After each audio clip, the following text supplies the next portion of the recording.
discourage you.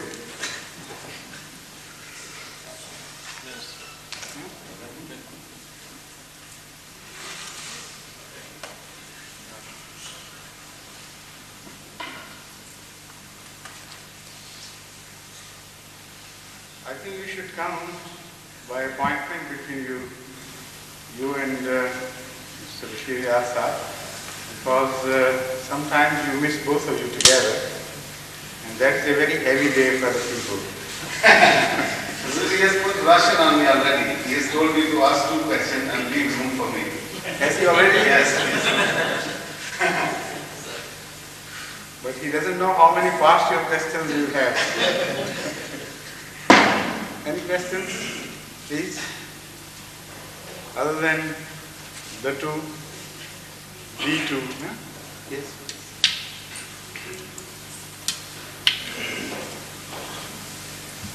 Assalamu alaikum. So I would like to know, can you explain what is the significance of the number 7? You know, the Surah Fatiha is the 7 verses of Surah Fatiha. When you go for Hajj, Tawaf is you do 7 times Tawaf, and then Sa'i you also do 7 times. What is the significance of this number 7? 7 is used not only by Islam, but also previously by Bible to indicate a complete circle when a creation is completed. And also there are 7 days to a week, which is also common between every people. So this is a very significant word to indicate completion of one circle. So this is in the Holy Quran, Surah Fatiha indicates the completion of the circle of spiritual creation. It began with Adam and it got culminated in Hazrat Sallallahu Alaihi Wasallam. It began in the first book of Revelation, whatever it was, and was culminated in the Holy Quran. So the 7 is a word of completion and a full circle.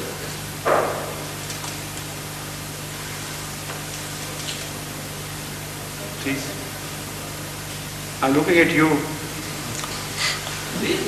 No. You want to ask us? I don't mind, sir.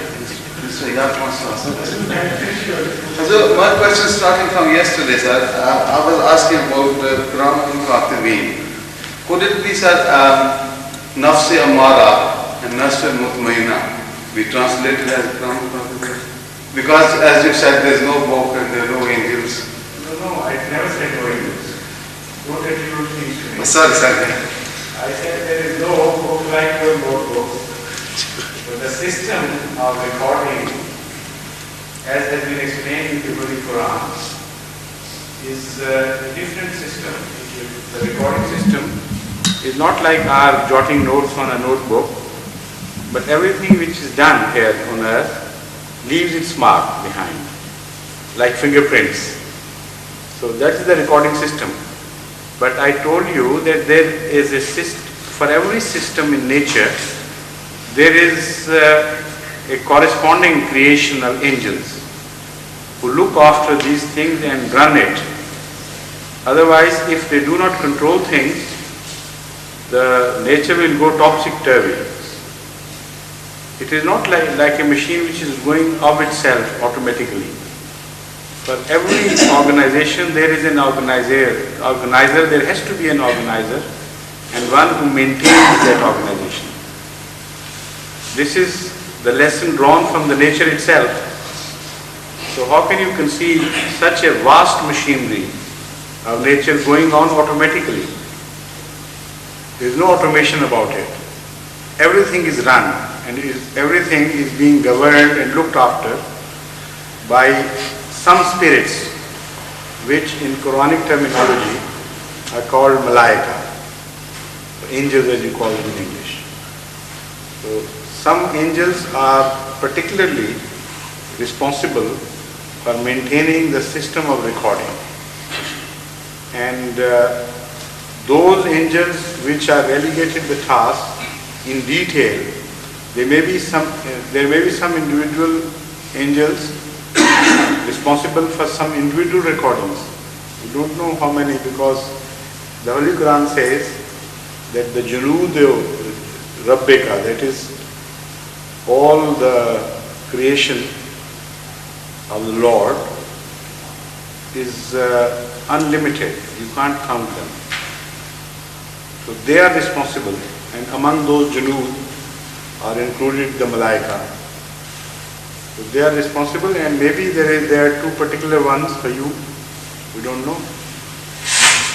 For every one, there is an internal system of recording, and that system is so vast and so detailed that hundreds of thousands of calculations, or even more, millions perhaps, or even more, because once one thinks of things going on within one's brain, at each site, millions of calculations are made by the internal computer of the brain, and co-relationship is recorded, the past reactions, similarities.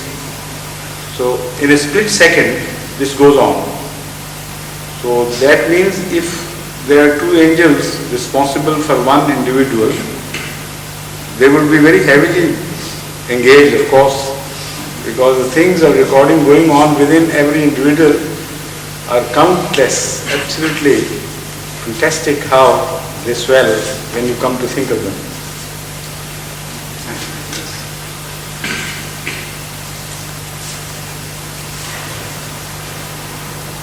That was your first question or the preliminary? Preliminary. Let's go. Not started yet. Yes, all right, start. This may be hypothetical question. Before asking a question, you warmed up.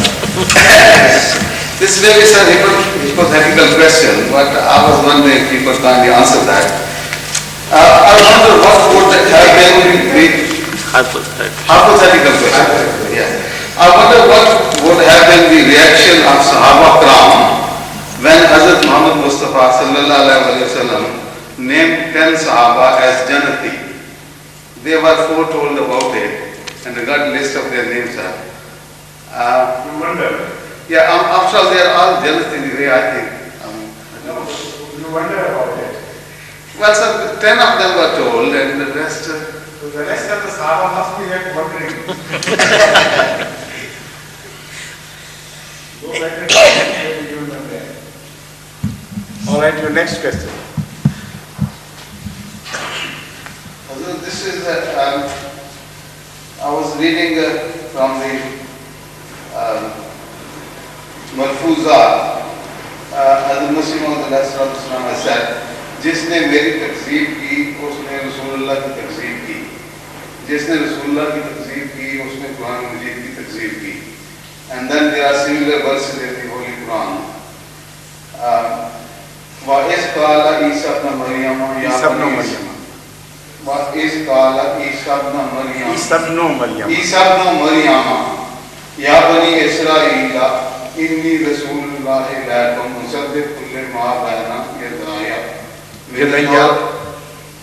يَدَيَّ مِنَ التَّوْرَاةِ وَمُبَشِّرًا بِرَسُولٍ يَأْتِي مِنْ بَعْدِهِ اسمه أحمد فلما جاءهم بالبينات قالوا هذا سحر مبين.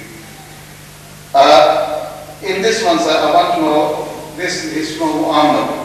Is it Hazrat Muhammad Mustafa or Hazrat Promised Messiah? What relation does it have? Well, this is linked with this. I have 3-4 parts of the question. I have explained it many times before that initially it is Hazrat Muhammad Mustafa sallallahu alaihi wasallam who is mentioned as Ahmad, because he has two main attributes, one Muhammad and the other Ahmad. They are attributive names, names carrying attributions and descriptions of his character. So when he was to come again, as in the very next surah, Surah Jummah, it is depicted. You know, this is the beautiful arrangement of the Holy Quran. In Surah Saf, Ahmad is mentioned, and in Surah Jummah it is said that when he comes again, reappears, هو الذي بعث في الأميين رسولا منهم يتلو عليهم آياته ويزكيهم ويعلمهم الكتاب والحكمة وإن كانوا من قبل لفي ضلال مبين وآخرين منهم لما يلحقوا بهم. The same Prophet Hazrat Muhammad Mustafa sallallahu alaihi wasallam will be raised among those who have not yet met these earlier ones, those of the latter days who have not yet met the earlier ones. So that shows he is to come again. In what capacity? After Moses, Jesus came in the latter days of the Judaism. So when he says Ahmad, that Ahmad would appear again in the form of a servant who would be completely subordinate to him and who would lose his own identity, having lost completely his identity into Hazrat Muhammad Mustafa sallallahu alaihi wasallam, out of obedience and out of love. So he will be given the name Ahmad. So that second application is only an inference we draw from the verses of the Holy Quran and from the tradition of Hazrat Muhammad Mustafa sallallahu alaihi wasallam, where he says Hazrat Masih would appear or Mahdi would appear in the latter days. So the first initial application of the word Ahmad, that should not be forgotten by Ahmadis, is in the form of Hazrat Muhammad Mustafa sallallahu alaihi wasallam's appearance. And the second application is in shadow of Hazrat Muhammad Mustafa sallallahu alaihi wasallam. He would be represented in the latter days appearance by Ahmad, and that shows that that manifestation would have a softness to it. It would have an element of love, an element of kindness, and not that grandeur which is carried by the word Muhammad. Muhammad has a grandeur, an awe-inspiring quality which wins by force as well. It gets established through a decree of Allah within a matter of, everybody's sight. So that manifestation which carries the word Jalal, the sense of Jalal as we call it in Urdu, an awe-inspiring, overwhelming quality to it, that could not be manifested in the second time. When Masih's, that is Hazrat Jesus Christ, peace be upon him, prediction is fulfilled, that will be fulfilled in the form of Ahmad. So this is the connected thread. But some Ahmadis, by mistake, insist that initially Hazrat Masih Maud ﷺ is mentioned. And they make this mistake because in this verse, the second advent of Hazrat Muhammad Mustafa ﷺ in the form of Ahmad is immediately described after this prediction. In the verse, وَمَنْ أَظْلَمُ مِمَّنْ يُفْتَرَى عَلَى اللَّهِ كَذِبًا وَهُوَ يُدْعَى إِلَى الْإِسْلَامِ. Hazrat Masih Maud ﷺ has written on this in detail by describing this verse to be applicable only to the second manifestation of Hazrat Muhammad Mustafa ﷺ in the form of Ahmad. That is correct. From this verse, the first appearance of Ahmad sallallahu alaihi wasallam cannot be inferred, because it was not he who was called towards Islam. It was Hazrat Masih Maud ﷺ who was called towards Islam. So Hazrat Masih Maud ﷺ has inferred that in this Ahmad, there is also hidden the reappearance of Ahmad in the form of someone who would be subordinate to him. So this causes confusion, and people think that it is only Hazrat Masih Maud ﷺ which is mentioned in this verse. It is not true. Ahmad sallallahu alayhi wa sallam is mentioned initially, and by way of implication, Hazrat Masih Maud alayhi salatu wasalam is also mentioned, and to prove that he is mentioned as well, the next verse takes over and describes a situation which is applicable only to the second advent of Hazrat Muhammad Mustafa sallallahu alaihi wasallam. And that again in a very strange form. وَمَنْ أَظْلَمُ مِمَّنْ يُفْتَرَى عَلَى اللَّهِ كَذِبًا وَهُوَ يُدْعَى إِلَى الْإِسْلَامِ. If somebody is fabricating things on his own and attributing falsehood to Allah while he has not appointed him, then such a person would be the greatest transgressor on earth. Wallahu la yahdi al-zalimin. And despite the fact that he is being called towards Islam and he does not listen, such a person is the greatest transgressor. Wallahu la yahdi al-zalimin. The exact verse is la yahdi al-zalimin. And Allah does not lead to the right path, or does not, the exact words are Wallahu la yahdi al-qawm al-zalimin. Aslamu mimman iftara ala Allah kadhiban wa huwa yud'a ila al-Islam wallahu la yahdi al-qawm al-zalimin. And Allah does not lead to the right path the people who are transgressors. So here it is shown that if such a person is a liar, then he is the greatest liar who fabricates things and attributes them to Allah. Such a person can never succeed. So there could be many who would claim to be that one, but the one who succeeds, that is positively the true one, and you cannot call him a liar, because in the eyes of Allah, the transgressors never succeed. La yahdi al-qawm al-zalimin. So this is why qawm al-zalimin is mentioned in plural. This is the tradition of Allah. You can look back at history and find that everyone met a bad end when he started fabricating things to Allah. So how can a person who fabricates, attributes wrongly, fake things to Allah, and also at the same time is being warned by everybody that you should come and join Islam, this is Islam, not that. How can it be possible that he goes scot-free? That is the essence. So in this way, it is a proof of Hazrat Masih Maud alayhi Islam's truth. Because in his days, this is what happened. People said, you have not been revealed anything from Allah. To you, nothing has been revealed from Allah. And yet, he persisted in that claim.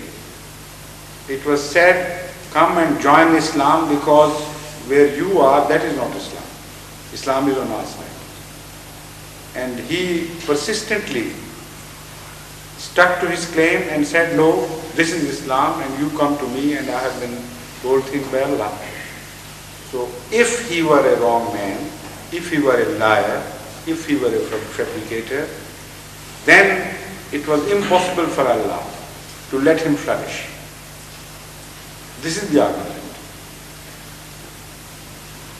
Now you understand? Yes. So that shows that this is a point of second manifestation of Hazrat Muhammad Mustafa sallallahu alaihi wasallam, not the first one. In this verse, previously Huzur is mentioned initially, but because of this argument of Hazrat Masih Maud alayhi salatu wasalam, some Ahmadis got confused. They thought that in the first instance, the mention of Ahmad sallallahu alayhi wa sallam is negated. That is wrong. It's not true. Initially, he is the one who is mentioned. And in him, within him, a prophecy about the future is made. And the character of that prophecy is made manifestly clear in the following verse. This is the situation as I understand it. We should mention this in our tabligh. These verses are beautifully. If you have no control over the manipulation of this verse, don't mention it. Because it's not a must. Even without mentioning it, you have so many verses over which you have a better control. And that is also a point which must be made very clear. Sometimes a questioner is interested in one small part of the question, and I know that he wants a short answer and that would suffice. But I intentionally enlarge the answer and carry it to a field which was originally not in the mind of the questioner, because I want to lay stress upon something else, which is, in my opinion, more important for the community to know. This is why, despite the fact that you did not ask this question as I have answered, I wanted this to be answered like this, because it is more important for me that the Ahmadiyya community knows what has been said by Hazrat Masih Maud ﷺ and should not convey it in any erroneous manner. If they do it, they will be caught in some snare. Now, here again, although the question is different, I must make it very clear that those who preach should always bear in this mind that it is not within the capability of every wielder of sword to use every type of sword. Every wielder of weapon cannot wield every weapon successfully and with a mastery. If you use a weapon which is very deadly, but you don't know how to use it, it may even be used against you. So when Hazrat Masih Maud ﷺ mentions 30 verses whereby the death of Hazrat Jesus Christ, peace be upon him, can be proved, it is not within the power of every Ahmadi to use the 30 verses to that effect. He should pick and choose only those ones over which he can have mastery quickly and soon and in a better manner, with a better control. Otherwise, I have seen people, when they use these verses, they sometimes fail. It is like the Egyptians in the 56th war, when they were given missiles by the Russians. They were highly sophisticated weapons. Unfortunately for them, they had not yet learned the art of using those missiles. The result was they were captured intact, and in the next war they were used against them, or perhaps in the same war. So you cannot say the weapon was wrong. The correct inference is that every weapon cannot be effectively used by every user of the weapon. So this is a lesson which should be drawn from these things and applied to the war of spiritual debates, religious debates. So this is one of the difficult verses which you have pointed out. And I have seen many Ahmadi scholars falter on this. It is not necessary that you prove the truth of Hazrat Masih Maud ﷺ with this verse. If you do not have the complete mastery over it, you will make mistakes and give the opponent an occasion to utilize your missteps, your mistakes, and make it appear as if you have got defeated. I don't say nobody should. I mean only those who should use this verse who have a full control over this, who know the ins and outs, the points of which the enemies generally raise, and who are capable of defending themselves effectively. Right? On this same verse, sir, it's about it's customary in Eastern countries especially our All your time is being taken up. well, Same question. See? Mr. Bashir Yasa, he came to an agreement with you that you ask only 3 questions. Assalamualaikum. One Sham, yes please. Hazur, first a 4-year-old child would like to ask you a question. A child? Yes. Yes please, yes. Go ahead. Make him or her ask a question. Yes please.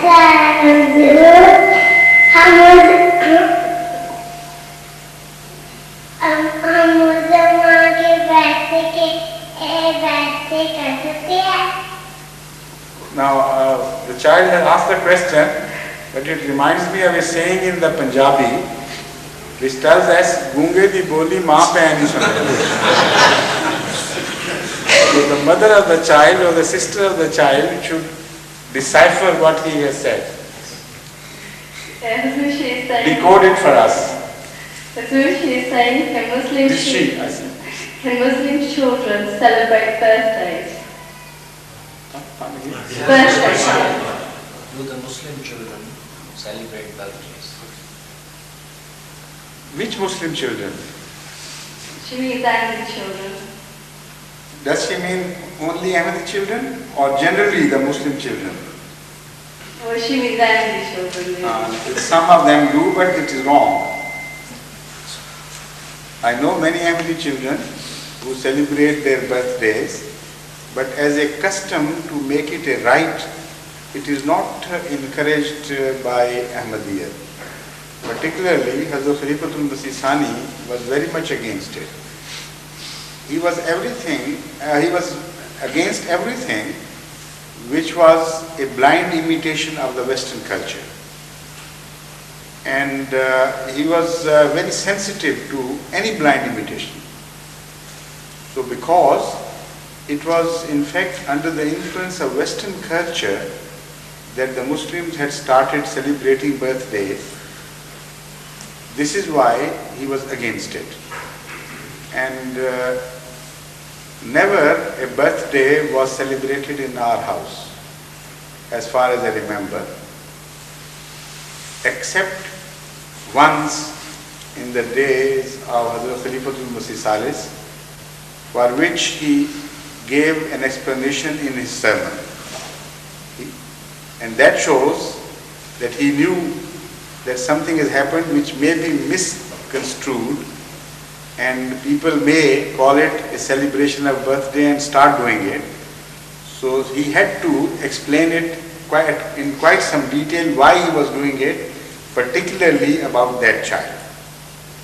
So leaving that apart, never the birthday of any child was celebrated, to our knowledge, in either the family of Hazrat Masih Maud ﷺ or in the families of the companions of Hazrat Masih Maud ﷺ.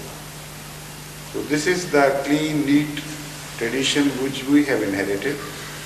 If the people of younger generation begin to follow these things, they will lead them on to many other things, which ultimately become onerous for the society.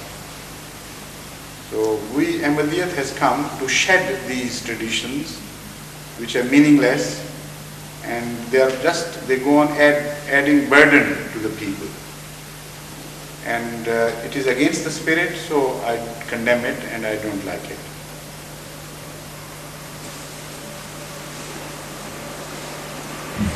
Assalamualaikum. Sir, I have quite a few questions to ask. Quite a few. So you can't, there's a very narrow space between Mr. Abdul Rashid and Mr. Bashir Hayat. So unfortunately, you can't squeeze into this narrow space with too many questions. So better forgo the right now. Yes. First question. Huh? First question. No question. No question. Because after him there is to be Mr. Bashir Hayat, Yes, sir. and already the time is getting very close to the end time. You allowed me. You have no room left at all, unfortunately. You allowed me, and I came. He didn't come yesterday though, and he had one question due already. But you didn't come yesterday. You missed that opportunity. Yes, sir. So let's Postpone it till tomorrow. Yes. Bashir has some come on now.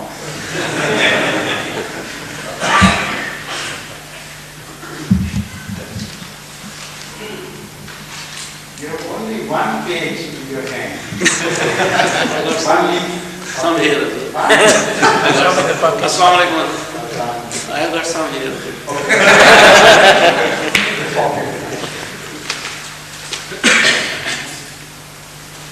Because Huzur, I was allowed to ask one question, that's why I should have one in my hand. Okay, please. Come to the microphone rather than to one side. Would Huzur advise us? Slightly shift to the left again. Okay, that's okay. Stick to the same ratio of distance. Would Huzur advise us how we should answer in short when those people not believing in the existence of Allah Ta'ala who say we have everything we need, for example health, wealth, televisions, houses, cars and other things. Why should we believe in Allah Ta'ala and pray to Him? How can you answer them in short when you can't even ask in short? A person who cannot ask a question in short, I can't conceive him to give a short answer to anybody. So you are putting me in a great difficulty. Because my request was after two questions, so I thought that the time may be sufficient. No, I'm not objecting. What I'm saying is that your question is impossible for me to answer. You want me to tell you a shortcut to give a short answer to a very big and important question, while you generally make very long queries. Your questions are longish. How can you make short answer? This I can't know. I mean, I don't know any method, any magic by which I can make you give a short answer, and that too very satisfactory. Huzur, I knew this subject is very vast, but I wanted to, Huzur can make a brief out of that. I can't turn this vast subject into, can't force it into a small space. It's impossible. The fact is, I understand your point, but I'm not just whiling away the time. I mean it, what I say. The fact is that the question of the evidence of the existence of God is a very vast subject, applies to a very vast subject, and the people who are agnostics or atheists, they belong to different categories. And not only the categories differ, but individuals belonging to a certain category also differ. So not knowing whom I am addressing, I can't give you a short answer which could be applicable to any question. Some people have a scientific mind and you can approach them scientifically. Some people have inherited a sort of philosophy and they only want an answer in terms of that philosophy. For instance, the philosophy of scientific socialism. Their arguments against the existence of God revolve around a certain fundamental point, and they are very sensitive to this issue because if they begin to believe in God, their whole philosophy goes overboard. So they always object to the existence of God with a certain philosophy in mind. Similarly, there are agnostics of so many types who say we don't know. And to give them a short, brief argument and suddenly they begin to know, this is not possible. You have first to go a few steps along with them. You hear them on the subject and tell them to explain what their views are. What objection do they have, or do they have any objection, or just it is lack of knowledge? all these things have to be discussed with a person before you find out the right way of answering such a person or satisfying such a person. So it is not possible, in fact, to give a short answer.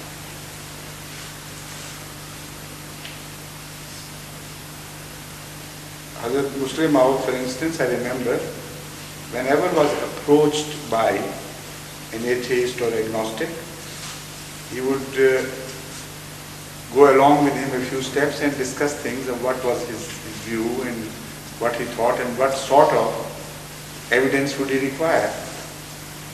For instance, once a Sikh came to him who was an agnostic and who had a very long discussion with him in Masjid Mubarak, and Hazrat, he said, I want the proof of the existence of God in a manner that he should punish me and show me his wrath.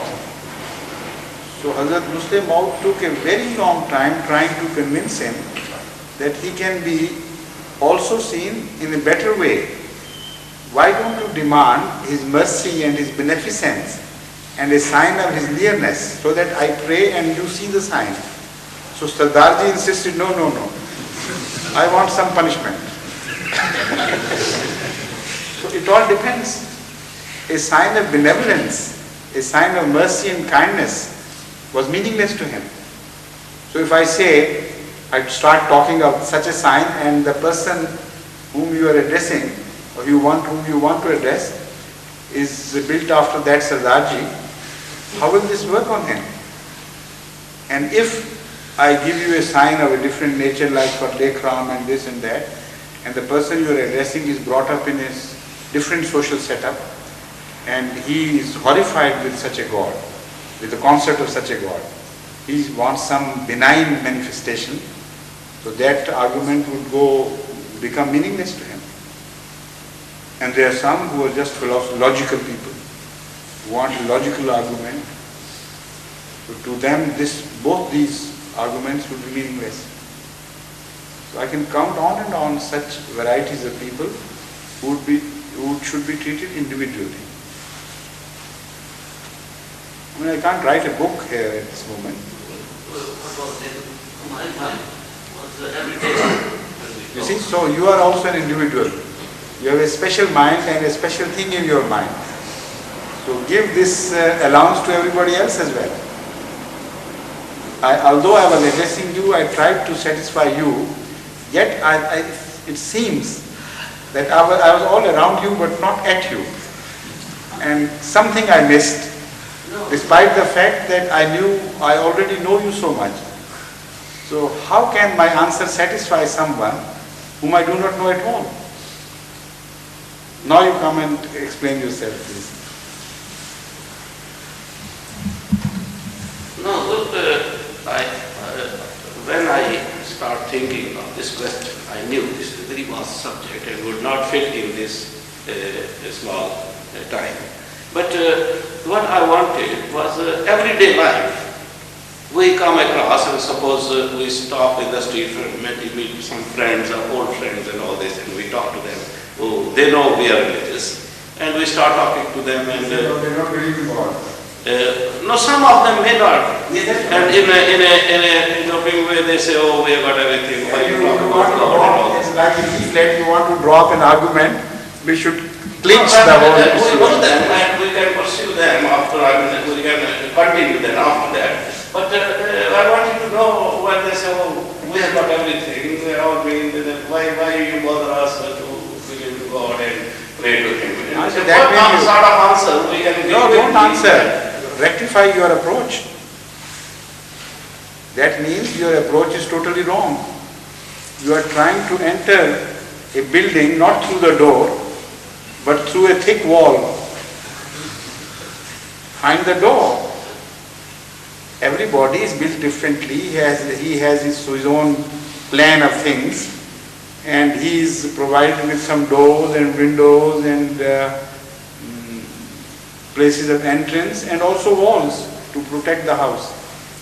So whenever you don't know the plan of a house, you make such mistakes. You try to enter through force. You can't bulldoze into people. La ikraha fi din, that also is one of the meaning. You have to find out how best they can be approached and entered into. And that can't be done in a hurried meeting on the way. If you are approached like this by some Sikh or some Jain or some Buddhist, that would be your answer. You please, all right, I'm quite satisfied. Go ahead, take your part.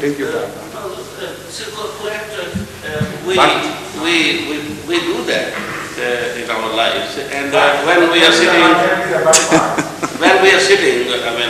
in an office or somewhere, we first start with this one that if I want to tell you something, there is like a deal. We always tell them, either you accept my arguments or not. You are always open to that.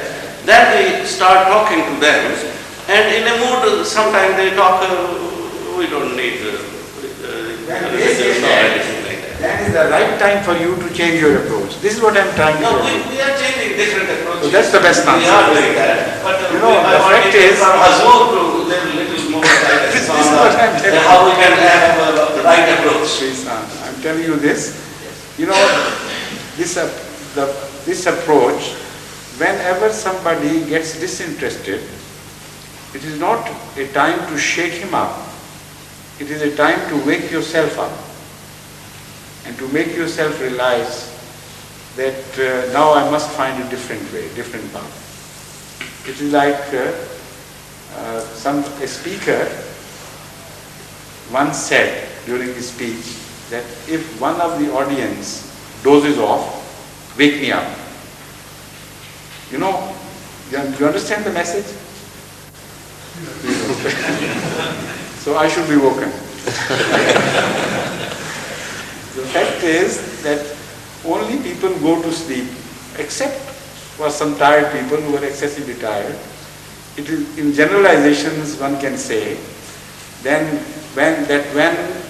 a speaker is off the track, he is not paying full concentration to his subject, he is not awake fully to the importance of his subject, only then the audience go to sleep. So instead of saying wake him up, this speaker said, if one of the audience goes to sleep, wake me up. Remind me that you're off the track. So that is the time when somebody loses interest in your talk. That's the time to wake yourself up and to realize that I must change my subject. Unless you become interesting to someone, nobody is going to listen to you. Make yourself interesting. Even if you have to do something odd. You know, sometimes in Qadian I remember a gentleman by the name of Mr. Abdul Rahman. He wore a different dress from the rest of the people. He wore a chola on which the decision of Chawla, what was the judge in the name? Khosla. Was written, is cried all over, and he went about with that chola. Everyone became interested in him and asked questions, and then he started answering because he was interesting to others. So sometimes people have to do that, but it is not only through an odd dress that you become interesting. Sometimes that interest which you create is not at all a productive interest.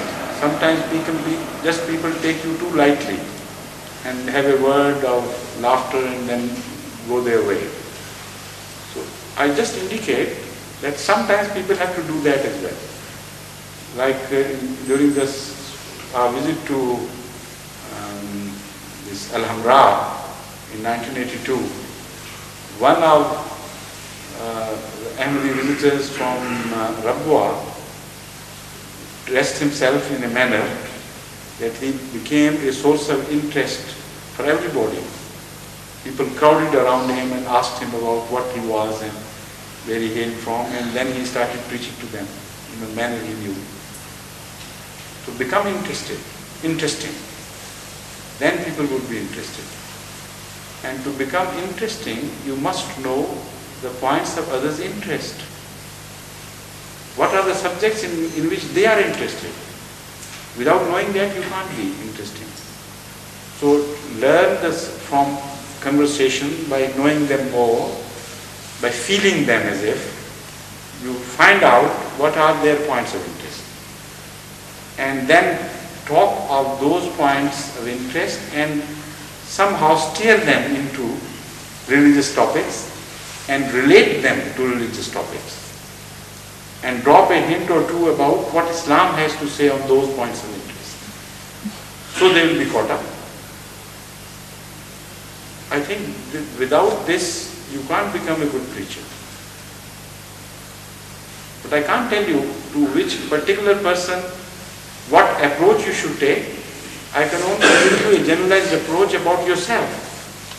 That should be applicable in every situation. But the answer would differ from place to place, from occasion to occasion. No, I'm clear?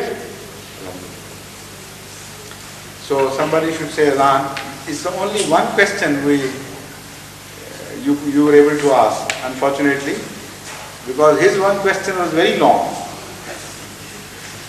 You know, he tricked you out. Next time you give him time for one question at the end, right? And take up the floor first. No, I already asked him that.